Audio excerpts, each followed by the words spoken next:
ജാടുന്ന പെടുന്നെല്ലാം നല്ല കൽപ്പുള്ള സൈസുള്ള ആൾക്കാരെ കൂട്ടിക്കൊണ്ടുവരിക. പ്രശ്നങ്ങൾ അഥവാ പോലെ ആക്കിയിട്ടുണ്ടെങ്കിൽ അടിച്ച് കണ്ണം കൂടിച്ചാണ്.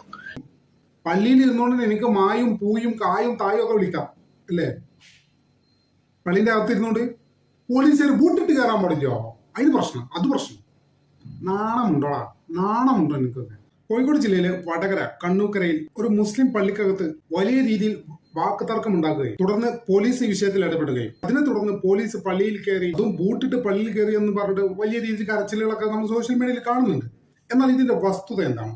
ഇതിന്റെ കോർ റീസൺ എന്ന് പറയുന്നത് ആ പള്ളിയിൽ ഈ അടുത്ത കാലത്തായിട്ട് ഒരു തെരഞ്ഞെടുപ്പ് ആയിരുന്നു. ആ തെരഞ്ഞെടുപ്പ് അക്കാലത്ത് അവിടെ നിലവിലുണ്ടായിരുന്ന ആ കമ്മിറ്റി അംഗങ്ങൾ പരാജയപ്പെടുകയും പുതിയൊരു കമ്മിറ്റി നിലവിൽ വരികയും ചെയ്തു. അങ്ങനെ തെരഞ്ഞെടുക്കപ്പെട്ടപ്പോൾ ഈ തോറ്റ ആളുകളുണ്ടല്ലോ, അതായത് അതുവരെ കമ്മിറ്റി ആയിരുന്ന ആളുകൾ, അവർ പ്രക്ഷോഭം ഉണ്ടാക്കി. അവർ പറഞ്ഞു ഈ തെരഞ്ഞെടുപ്പ് ഞങ്ങൾ അംഗീകരിക്കില്ല, ഇതിൽ വ്യാപകമായിട്ടുള്ള ക്രമക്കേട് നടന്നിട്ടുണ്ട് എന്നൊക്കെ പറഞ്ഞിട്ട് ഇവർ പ്രശ്നം ഉണ്ടാക്കാൻ തുടങ്ങി. അങ്ങനെ അവർ പുതിയൊരു ആവശ്യം മുന്നോട്ട് വെച്ചു, പള്ളി കമ്മിറ്റി തെരഞ്ഞെടുപ്പ് ഒരിക്കൽ കൂടി നടത്തണമെന്നത്. അത് പുതിയ കമ്മിറ്റി അംഗീകരിക്കുകയും ചെയ്തില്ല. അതാണ് ഈ പ്രശ്നത്തിന്റെ കോർ റീസൺ എന്ന് പറയുന്നത്. ഏകദേശം ഒരു 1.5 വർഷം മുമ്പ് ഞങ്ങളുടെ നാട്ടിൽ പള്ളി കമ്മിറ്റിയുമായി ബന്ധപ്പെട്ട് ഒരു തെരഞ്ഞെടുപ്പ് നടന്നിരുന്നു. അതിൽ അതുവരെ ഭരിച്ച ടീം മാറുകയും പുതിയൊരു കമ്മിറ്റി വരികയും ചെയ്തു. ആ തെരഞ്ഞെടുപ്പുമായി ബന്ധപ്പെട്ട് തെരഞ്ഞെടുപ്പിനെ ചോദ്യം ചെയ്തുകൊണ്ട് അതിൽ കൃത്രിമം കാണിച്ചു എന്ന രൂപത്തിൽ, ആ കൃത്രിമം കാണിച്ചോ ഇല്ലയോ എന്നുള്ളത് എൻ്റെ വിഷയമല്ല. പഴയ കമ്മിറ്റി ആ തെരഞ്ഞെടുപ്പ് വീണ്ടും നടത്തണമെന്ന രീതിയിൽ അവിടെ ആവശ്യപ്പെടുകയും എന്നാൽ തെരഞ്ഞെടുപ്പ് നടത്താതെ അന്ന് തിരഞ്ഞെടുക്കപ്പെട്ട പുതിയ കമ്മിറ്റി ഭരണത്തിലേക്കുകയും ചെയ്തു. അതിനുശേഷം ഈ വ്യക്തികൾ തമ്മിൽ, ഇത് ശരിക്കും വഷളാകാൻ കാരണം വ്യക്തികൾ തമ്മിലുള്ള വിഷയങ്ങൾ ഈ കാര്യത്തിലേക്ക് കൊണ്ടിടുകയും കുടുംബ വഴക്കുകളും എല്ലാം ഈ വിഷയത്തിലേക്ക്, പള്ളി കമ്മിറ്റിയുമായി ബന്ധപ്പെട്ട കാര്യങ്ങളിലേക്ക് അതുകൂടി കൊണ്ടുവന്നിട്ട് പ്രശ്നത്തെ കൂടുതൽ വഷളാക്കിക്കൊണ്ടിരുന്നു. അതിങ്ങനെ നിരന്തരം ചെറിയ ചെറിയ പ്രശ്നങ്ങളായി മാറി അവസാനം കഴിഞ്ഞ ദിവസം പള്ളിയിൽ പോലീസ് കയറുന്ന വിധത്തിലേക്ക് മാറി എന്നുള്ളതാണ് യാഥാർത്ഥ്യം. ഏറ്റവും ചുരുക്കി പറഞ്ഞാൽ ആ മഹലിലെ 2 കുടുംബങ്ങൾ തമ്മിലുള്ള ഈഗോ പ്രശ്നം അല്ലെങ്കിൽ വ്യക്തിപരമായിട്ടുള്ള പ്രശ്നം, അതാണ് ഇതിന്റെ മർമ്മപ്രധാനമായിട്ടുള്ള കാരണം. ഇത്തരം മഹല്ല് കമ്മിറ്റികൾ കേരളത്തിൽ നിരവധിയുണ്ട്. അവിടെയൊക്കെ ഇതുപോലെ തല്ലുപിടി നടക്കലുണ്ട്. എല്ലായിടത്തും ഞാൻ പറയുന്നില്ല, പക്ഷെ മിക്ക സ്ഥലങ്ങളിലും നടക്കലുണ്ട്. ഈ വിഷയത്തിൽ നിരീക്ഷിച്ചാൽ മനസ്സിലാവും. ആ മഹലിലെ 2 കുടുംബങ്ങൾ തമ്മിലുള്ള ഈഗോ ക്ലാഷാണ് പലപ്പോഴും ആ മഹലിലെ തന്നെ വലിയൊരു പ്രശ്നമായി മാറുക. അല്ലാതെ മഹലിനെ സംബന്ധിച്ചിടത്തോളം, ദൈവത്തിനെ സംബന്ധിച്ചിടത്തോളം ഇതൊന്നും ഒരു പ്രശ്നമേ അല്ല. പിന്നെ പോലീസ് ബൂട്ട് ധരിച്ച് പള്ളിക്കകത്ത് കയറി എന്ന് പറയുന്നത്, അതിനെ കുറെ പേര് വിമർശിക്കുന്നു. ഇപ്പൊ KT ജലീൽ, മുൻ മന്ത്രിയായിരുന്ന പിണറായി വിജയന്റെ മരുമകൻ കൂടിയായിരുന്ന PA മുഹമ്മദ് റിയാസ്, ഇവരൊക്കെ കൂടി ഈ പ്രശ്നത്തെ വലിയ രീതിയിൽ വേറെ ആസ്പെക്റ്റിലാണ് കാണുന്നത്. പോലീസ് പള്ളിയിൽ ബൂട്ടിട്ട് കയറി കഴിഞ്ഞ 10 വർഷമായിട്ട് നമ്മുടെ നാട്ടിൽ ഇങ്ങനത്തെ പരിപാടിയില്ല, UDF അധികാരത്തിൽ നിന്നും അപ്പം തുടങ്ങി എന്നൊക്കെ പറഞ്ഞിട്ട്. ഇവരെപ്പോലുള്ള ആളുകളുടെ വിചാരം എന്താ? ഇവരെപ്പോലുള്ള ആളുകൾ മനസ്സിലാക്കേണ്ട കാര്യം, പിണറായി വിജയനെയും കൂട്ടരെയും തോൽപ്പിച്ച് മൂലക്കലിരുത്തിയത് ഇവിടുത്തെ മുസ്ലിങ്ങളല്ല, കേരളത്തിലെ ജനങ്ങളാണ്. ജനങ്ങൾക്ക് മടുത്തു പോയിട്ട്, വെറുത്തു പോയിട്ട് അവർ മൂലക്കലിരുത്തിയതാണ്. ഇവിടുത്തെ മുസ്ലിങ്ങളാണ് മൂലക്കലിരുത്തിയത്. നിങ്ങളെ തെറ്റിദ്ധാരണയാണ്. നിങ്ങളെ മൂലക്കലിരുത്തി ഇവിടുത്തെ കേരളത്തിലെ ജനങ്ങളാണ്. അവരുടെ അടിസ്ഥാന പ്രശ്നത്തിൽ ഇടപെടും. അല്ലാതെ ഒരു വിഭാഗം ജനങ്ങളുടെ അഭിപ്രായ വ്യത്യാസം ഉണ്ടാകുമ്പോൾ അതിനെ മുതലെടുക്കാമെന്ന്, അതിലൂടെ 10 വോട്ട് തട്ടാമെന്ന് വിചാരിക്കണം. നിങ്ങൾ ഈ നാട്ടിലെ ജനങ്ങൾക്ക് നിങ്ങൾ വേണ്ടാന്നേ. അങ്ങനെയാണ് നിങ്ങൾ തോറ്റത്. അല്ല, ഇവിടുത്തെ മുസ്ലിങ്ങൾ മാത്രമൊന്നുമല്ല നിങ്ങൾ തോൽപ്പിച്ചേ. ഇത്തരം പ്രശ്നങ്ങളൊക്കെ പറഞ്ഞിട്ട് വൈകാരികമായ സാധനങ്ങളൊക്കെ ഇളക്കി വിട്ടിട്ട് മുസ്ലിം വോട്ട് നേടാമെന്നുള്ള വ്യാമോഹമൊക്കെ കയ്യിൽ വെക്കണം ഇടതുപക്ഷക്കാര്. മുസ്ലിങ്ങൾ അങ്ങനെ ഇത്തരം കാര്യങ്ങളൊക്കെ പറഞ്ഞ് നിങ്ങൾക്ക് പ്രൊവോക്ക് ചെയ്യാനും പറ്റില്ല. കേരളത്തിലെ മുസ്ലിങ്ങൾ നിങ്ങൾക്ക് ഒരിക്കലും അങ്ങനെ പ്രൊവോക്ക് ചെയ്യാൻ പറ്റില്ല. പള്ളിയിൽ ബൂട്ടിട്ട് കയറി എന്നൊക്കെ പറഞ്ഞിട്ട്, പള്ളിയിൽ ബൂട്ടിട്ട് കയറും. പള്ളി എന്ന് പറഞ്ഞാൽ എന്തിനാണ്? സൽക്കർമ്മങ്ങൾ ചെയ്യാൻ, ആരാധന ചെയ്യാൻ, അല്ലെ? അത്തരത്തിൽ എല്ലാ ബഹുമാനിക്കപ്പെടേണ്ട കാര്യങ്ങളും നടക്കുന്ന ഒരു വേദിയാണ് പള്ളി, സ്വാഭാവികമെന്തെങ്കിലും. പക്ഷെ ഇവിടെ നടന്നെന്താണ്? ഇവിടെ കോഴിക്കോട് പാളയം മാർക്കറ്റിലെ ലോഡിങ്ങുകാർ തമ്മിലുള്ള തല്ലുണ്ടില്ല നമ്മൾ ചില ദിവസങ്ങളിലൊക്കെ. അതുപോലെ ഒരു ചന്തയാണിത്. ആ ചന്തയിലേക്കാണ് പോലീസ് ബൂട്ടിട്ട് കയറിയത്. ഒരു പ്രശ്നമില്ല, ഒരു പ്രശ്നം പോലീസിന്റെ ഭാഗത്തില്ല. എന്റെ അഭിപ്രായത്തിൽ ഒരു ചന്തയിലേക്ക് കയറുമ്പോൾ പോലീസ് അങ്ങനെ യാതൊരു മര്യാദ പാലിക്കേണ്ട കാര്യമില്ല. അതൊരു ചന്തയാണ്. ഇനി ഈ ചന്തയിൽ എന്തൊക്കെയാ നടക്കുന്നത് നമുക്കൊന്ന് നോക്കാം.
ഈ സംഘർഷത്തിന് തൊട്ട് മുമ്പായിട്ടുള്ള ഒരു മീറ്റിംഗിൽ ഓടാ നായിന്റെ മോനെ, ഓടാ അങ്ങനത്തെ ഓടാ പൂ, ഓടാ മൈ എന്നൊക്കെ അവർ വിളിച്ചിട്ടേ പള്ളിയിൽ വെച്ചിട്ട്.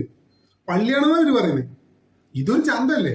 ഇങ്ങനെ ഒരു ചന്തയിലേക്ക് പോലീസിന് ബൂട്ടിട്ട് കയറാം എന്ന് മാത്രമല്ല, നടപടി എടുക്കാം, 4 തല്ലും കൊടുക്കാം. കാരണം ഇതൊരു ചന്തയാണ്. ചന്തയിൽ ഇതൊക്കെ നടക്കും. ചന്ത എന്ന് പറഞ്ഞാൽ അങ്ങനത്തെ ഒരു സ്ഥലമാണല്ലോ. പൊതുവെ ചന്ത എന്ന് പറയുമ്പോൾ അതിനൊരു ഒരു ഡിസോർഡർ ആണല്ലോ പൊതുവെ നമ്മൾ കണക്കാക്കുന്നത്. അത്തരത്തിലൊരു ചന്തയിലേക്ക് വരുമ്പോൾ ഇങ്ങനത്തെ അല്ലേ വരിക? ബൂട്ടിട്ട് കയറിയ ഒരു പരാതിയില്ല. ബൂട്ടിട്ട് കയറി എന്ന് പറഞ്ഞ വികാരം ഇളക്കി അതിലൂടെ 10 വോട്ട് തട്ടാമെന്ന് CPM വ്യാമോഹിക്കവും വേണ്ട. അങ്ങനെ നിങ്ങളെ ഈ കുത്തിത്തിരിപ്പിലൊന്നും വീഴുന്ന ജനങ്ങളൊന്നല്ല ഇവിടുത്തെ മുസ്ലിം വിഭാഗങ്ങളെ. നിങ്ങൾക്ക് സംശയം ഉണ്ടെങ്കിൽ ഈ വാർത്തയുമായി ബന്ധപ്പെട്ടുള്ള കമന്റ് സെക്ഷനൊക്കെ നോക്കൂ. അത് മുസ്ലിങ്ങളെ എങ്ങനെയാണ് പ്രതികരിക്കുന്നത്, അവരെങ്ങനെയാണ് വിഷയത്തിന് കാണുന്നത്. പള്ളിയിൽ ബൂട്ടിട്ട് കയറി എന്നുള്ളതിനെ ആരും വിമർശിച്ചിട്ടില്ല. പള്ളിയിൽ ബൂട്ടിട്ട് കയറിയത് നന്നായി. അതേ പള്ളിയല്ലല്ലോ, ഒരു ചന്തയിൽ ബൂട്ടിട്ട് കയറിയാൽ എന്താ പ്രശ്നം?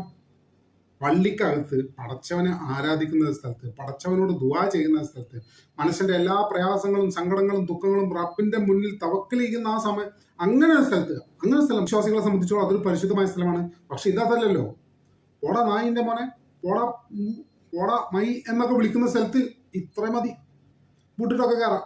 അതൊരു ചന്തയാണ്. ചന്തയിൽ അങ്ങനെയൊക്കെ കയറാം. അതിന് ഒരു കുഴപ്പമില്ല. പോലീസുകാരെ അഭിനന്ദിക്കുകയാണ് ഈ അവസരത്തിൽ നമ്മളെപ്പോലുള്ള ആളുകൾ ചെയ്യുന്നത്. എന്താ ചന്തയ്ക്ക് ഇത്രയൊക്കെ മാനസ് ചന്തയിൽ കാണിച്ചാൽ മതി.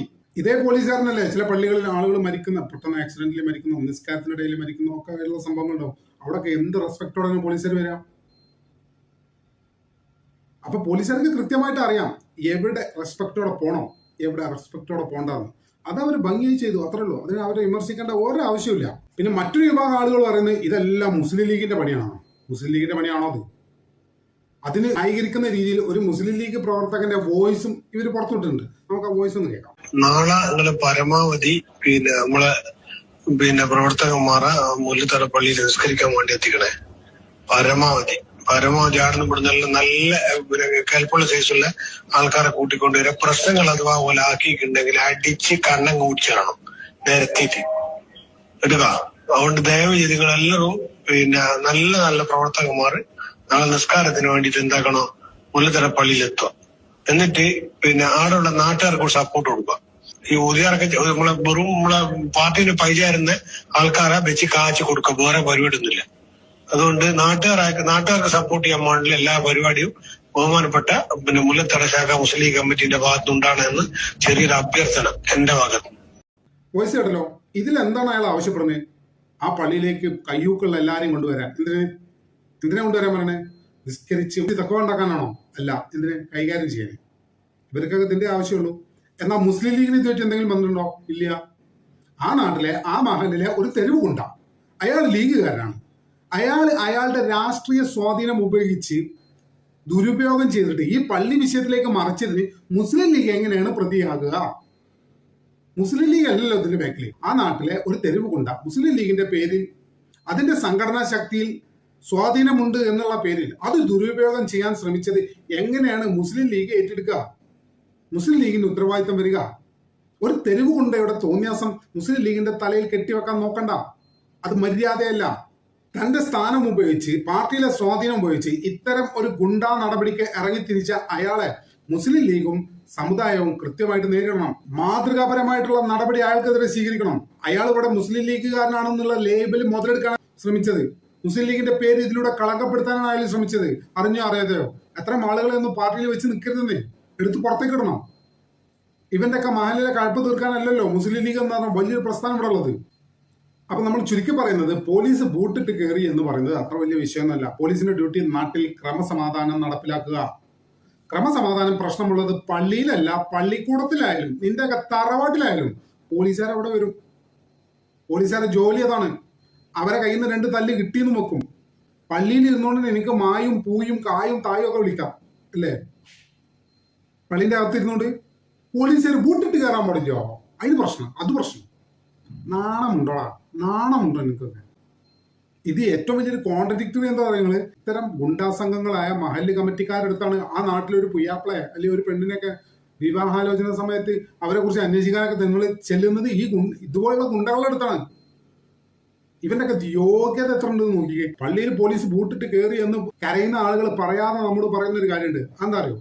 ഈ പള്ളി എന്ന് പറഞ്ഞാൽ സകല ക്രിമിനലുകൾക്കും ഒളിച്ചു നിൽക്കാനുള്ള സ്ഥലമാണ്. അതിലേക്ക് പോലീസ് കയറാൻ പാടില്ല. അതന്നെയല്ലേ ഇവർ പറയുന്നത്. അങ്ങനെ ഇവന്റെ ഒക്കെ തിട്ടൂരത്തിന് ഭയങ്കരല്ല ഈ നാട്ടിലെ പോലീസിന്റെ പണി. അവരവരുടെ ജോലി കൃത്യമായിട്ട് ചെല്ലും. ക്രമസമാധാന പ്രശ്നമുള്ളത് പള്ളിയിലാണെങ്കിൽ അവിടെ വരും, നിന്റെയൊക്കെ തറവാട്ടിലാണെങ്കിൽ അവിടെ വരും, എന്റെ തറവാട്ടിലാണെങ്കിൽ അവിടെ വരും, എന്റെ വീട്ടിലാണെങ്കിൽ അവിടെ വരും. അത് പോലീസുകാരുടെ ജോലിയാണ്. അതിന് ചിലപ്പോൾ അവർ ബൂട്ടിട്ട് വരും. പള്ളി എന്ന അള്ളാഹുവിന്റെ ഭവനത്തിനെ ചന്തയാക്കി മാറ്റിയ ഒരു സ്ഥലത്തേക്ക് പോലീസുകാർ ചന്തയിലേക്ക് വരുന്ന പോലെ വരുള്ളൂ. പള്ളിക്ക് കൊടുക്കുന്ന റെസ്പെക്ട് ഇപ്പൊ പറയുന്ന മഹല്ല് നിവാസികൾ പോലും കൊടുക്കുന്നില്ല. പിന്നെ എന്തിനു പോലീസ് കൊടുക്കണം? പോലീസ് കൊടുക്കേണ്ട ആവശ്യമില്ല. മഹല്ല് നിവാസികൾ പള്ളിക്കകത്തിരുന്നിട്ട് മായും പൂയും തായും ഒക്കെ അല്ലേ വിളിക്കുന്നത്. അപ്പൊ അങ്ങനെയുള്ള ഒരു ചന്തയ്ക്ക് പോലീസ് അങ്ങനെ വരുള്ളൂ. അങ്ങനെ വന്നാൽ മതി, അങ്ങനെ വരാവൂ, ഒരു സംശയം വേണ്ട. എനിക്ക് പോലീസിനോടും നമ്മുടെ പ്രിയപ്പെട്ട സർക്കാരിനോടും പറയാനുള്ളത്, ഇത്തരം സാഹചര്യങ്ങളൊക്കെ കൃത്യമായിട്ട് പോലീസ് ഇടപെടണം. ബൂട്ടിട്ട് തന്നെ കയറണം. ഇത്തരം പ്രശ്നങ്ങൾ ഉണ്ടാകുന്ന പള്ളിയിൽ ബൂട്ടിട്ട് തന്നെ കയറണം. അതൊരു ചന്തയാണെന്നേ, പള്ളിന്ന് പേരേ ഉള്ളൂ. ഒരു ചന്തയിൽ നിങ്ങൾ അങ്ങനെ കയറിയാൽ മതി. നിങ്ങളൊന്ന് ആലോചിക്കേ, ഇനി അവിടെ പോലീസ് കയറിയില്ല, ഒരു ഉദാഹരണത്തിന് അവിടെ പോലീസ് കയറിയില്ല, ഇത്തരം തർക്കം നടക്കുന്ന ഒരു സ്ഥലത്ത് എന്തെങ്കിലും അപകടം സംഭവിച്ചാൽ എന്ത് ചെയ്യും? അപകടം എന്ന് പറഞ്ഞാൽ ഒരു മരണം തന്നെ സംഭവിച്ചു നോട്ടിക്കോ. അത്ര നിസ്സാരമായിട്ട് കാണണ്ട. മരണം ഉണ്ടായ സംഭവങ്ങളൊക്കെ നമ്മുടെ നാട്ടിലുണ്ട്, ഇഷ്ടം പോലെ ഉണ്ട്. ഒരു 10-15 കൊല്ലം മുന്നേ ഇത് പതിവായിരുന്നു. ഇപ്പൊ ഈ അടുത്ത കാലത്തായിട്ട് ഇല്ല എന്നുള്ളൂ. ഒരു കാലത്ത് ഇത് വളരെയധികം സജീവമായിരുന്നു നമ്മുടെ നാട്ടിൻപുറത്തിലൂടെ. അതായത് ഒരു 90 കാലഘട്ടം മുതൽ ഒരു 2005 വരെ നമ്മുടെ നാട്ടിൽ ഇത്തരം പ്രശ്നങ്ങളുടെ പേരിൽ അനവധി പേര് കൊല്ലപ്പെട്ടിട്ടുണ്ട്, പള്ളിക്കകത്ത് വെച്ച് തന്നെ. അപ്പൊ ഇവിടെയും ഇത്തരത്തിലൊരു പ്രശ്നം ഉണ്ടായിരുന്നിരിക്കെ പോലീസിന്റെ ഇടപെടൽ ഉണ്ടായിരുന്നില്ലെങ്കിൽ ഒരു പക്ഷേ അങ്ങനെ ഒരു കൊലപാതകം ഉണ്ടാകാൻ പോലും സാധ്യതയുണ്ട്. അന്നേരം ഈ നാണം കെട്ടവന്മാർ, ഇപ്പൊ ബൂട്ടിട്ട് കയറി എന്ന് നിലവിളിക്കുന്ന നാണം കെട്ടവന്മാർ എന്താ പറയാ? പോലീസിന് തടയാൻ കഴിഞ്ഞില്ല അല്ലേ? അതല്ലേ പറയുള്ളൂ. അപ്പൊ ഇത്തരം മുതലെടുപ്പുകാരെ മുസ്ലിം സമൂഹം കൃത്യമായി തിരിച്ചറിയേണ്ടതുണ്ട്. പിന്നെ ആകെയുള്ളൊരു സമാധാനം എന്ന് പറഞ്ഞാൽ ഇതൊക്കെ സ്വർഗത്തിൽ പോകാനാണല്ലോ എന്ന് ഓർത്തിട്ടാണ് ആകെയുള്ളൊരു സമാധാനം. എന്തായാലും നമ്മുടെ ചാനൽ ഇതുവരെ സബ്സ്ക്രൈബ് ചെയ്യാത്ത ആളുകൾ ഇപ്പോൾ തന്നെ സബ്സ്ക്രൈബ് ചെയ്ത് പിന്തുണ വളരെ വിനീതമായി പ്രതിക്കുന്നു. മറ്റൊരു വീഡിയോയുമായി ഒട്ടുമേഘ തന്നെ കാണാമെന്ന പ്രതീക്ഷ.